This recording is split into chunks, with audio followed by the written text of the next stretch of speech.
Shalom, shalom, Israel. First of all, I'd like to give all honor and glory to Yahweh, and I do Shabbat Shalom Mashiach Yahushua. Second of all, I'd like to give double honor and glory to the elders who taught us the truth and paved the way for us to come and learn this truth. But today we come back with a quick video on no free will, and this isn't an in-depth video, but just two verses I could find that prove that even like when we want to do something, we can't do it. The first one is in Ecclesiastes chapter 8 and verse 8. There is no man that hath power over the spirit to retain the spirit, neither hath he power in the day of death. And there is no discharge in that war, neither shall wickedness deliver those that are given to it. Cons, like you don't know, like when you're about to die, you don't even you can't fight it and stuff like that. But let me try to read this in I guess a more newer translation. The GNTD. No one can keep from dying or put off the day of death.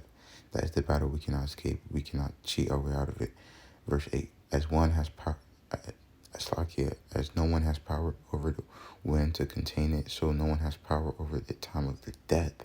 And no one is discharged in the time of war, so wickedness will not release those who practice it. Basically, if it's your time to die, then it's your time to die, and you can't you can't change it. Now, of course, there is one instance, even though it wasn't really free will, but Hezekiah, his life got lengthened to 15 more years, I believe, somewhere in Isaiah, but still, he still had to die, and the time that he had to die, for real, he couldn't change. But the other place I wanted to go to is the book of Romans, chapter 7, verse 15. For that which I do, for that which I do, I allow not. For what I would that I do not, but what I hate that I do. Let me try to read this in a more clear, in the GNTD. I do not understand what I do, for I don't do what I like to do, but instead I do what I hate. So basically, in Ecclesiastes 8 and 8, it's saying that we can't even control when we're about to die. If we're about to die, then we have to die, and we can't just be oh, I don't want to die, so I'm gonna just live. You can't do that. When it's your time, it's your time. And Paul in Romans 7, which you could really read this to the end, but what's it called? He's talking about the things that he doesn't want to do, he does.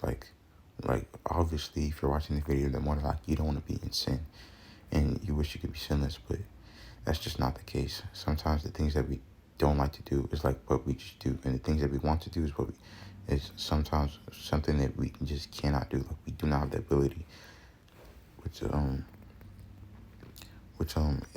if that's the case, the things that we want to do, but we simply cannot do because we do not have the ability, then there really can't be free will, and everything has to be planned.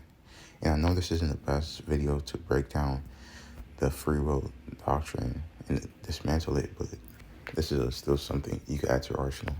But anyway, so somebody got edified, and I pray y'all pray for me. I pray for y'all. I pray y'all may pray for each other. But I like to give all honor and glory to Yahweh, and I do Shabbat Shalom Mashiach Yahushua. Shalom.